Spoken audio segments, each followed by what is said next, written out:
بسم اللہ الرحمن الرحیم۔ امیر المومنین حضرت عمر بن خطاب اپنی خلافت کے دنوں میں مسجد کے صحن میں بیٹھ جاتے تھے اور لوگوں کی ضرورتوں اور شکایتوں کو سنتے تھے۔ ہر صوبے کے عامل گورنر سے ان کے علاقوں کے مکمل روداد منگواتے تھے۔ سفر میں ہوتے تو راہ چلتوں سے حال معلوم کرتے تھے۔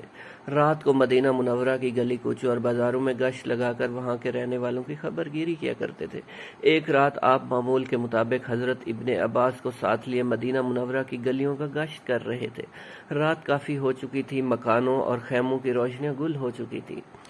مدینہ منورہ کے باشندے گہری نیند سو رہے تھے، مگر ایک پھٹے پرانے خیمے میں ابھی تک چراغ ٹمٹما رہا تھا اور دو عورتوں کی باتیں کرنے کی آوازیں آ رہی تھی۔ ان عورتوں میں سے ایک ماں تھی اور دوسری اس کی بیٹی۔ ماں بیٹی سے کہہ رہی تھی، دودھ بیچ کر جو پیسے تو لاتی ہے وہ اتنے کم ہوتے ہیں کہ گھر کا خرچہ بڑی تنگی تراشی سے چلتا ہے۔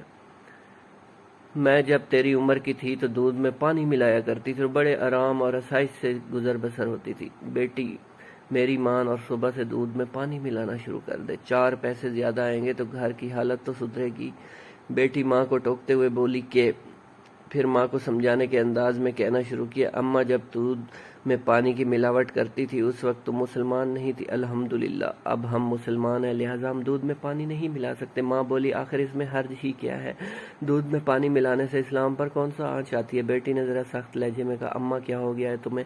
کیا تم بھول گئی ہو کہ ہمارے خلیفہ حضرت عمر کی ہدایت ہے کہ دودھ میں پانی قطعی نہ ملایا جائے؟ ماں نے جواب دیا، ارے نیک وقت، کیا خلیفہ نہیں جانتے کہ ہم جیسے غریب اگر دودھ میں پانی ملا کر نہ بیچیں گے تو 2 وقت کی روٹی کیسے حاصل کریں گے؟ بیٹی نے اپنا فیصلہ سناتے ہوئے کہا، اماں میری اس طرح حاصل کی ہوئی ہے روٹی حلال رزق نہیں، میں مسلمان ہوں اور کوئی ایسا کام نہیں کروں گی جو خلیفہ کی ہدایت کے خلاف ہو اور اسلامی تعلیمات کے منافی ہو۔ ماں نے فیصلہ کن انداز میں بیٹی کو سمجھانا چاہا کہ پگلی کہیں کی، یہاں کون سے خلیفہ بیٹھے ہمیں دیکھ رہے ہیں، انہوں نے تو کانوں کان خبر نہیں ہوگی، اب تم سو جاؤ، صبح سویرے میں دودھ میں پانی ملاؤں گی۔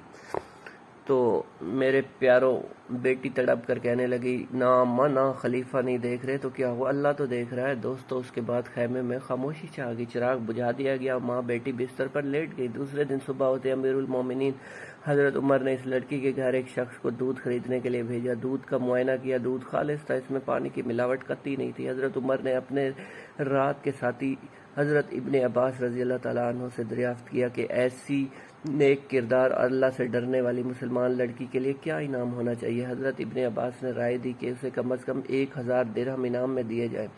حضرت عمر نے حضرت ابن عباس کو مخاطب کرتے ہوئے کہا، ایسی نیک خصلت اور پاک سیرت لڑکی کی ایمانداری کو سکوں میں نہیں تولا جا سکتا۔ میں تو اس لڑکی کو ایسا انعام دینا چاہتا ہوں جو اس کے شایان شان ہو۔ ماں اور بیٹی کو دربار خلافت میں طلب کیا گیا۔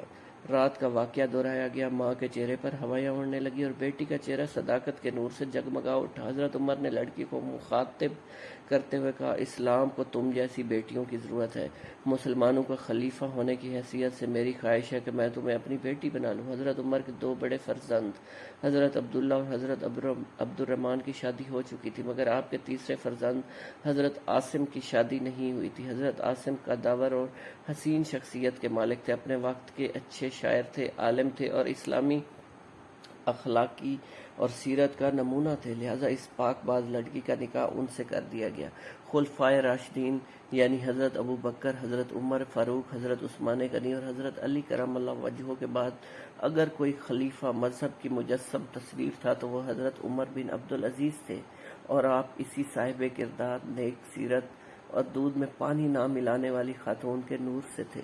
ویورز، آپ کو یہ سٹوری اچھی لگی ہو تو میرے چینل کو سبسکرائب کر دیجیے گا۔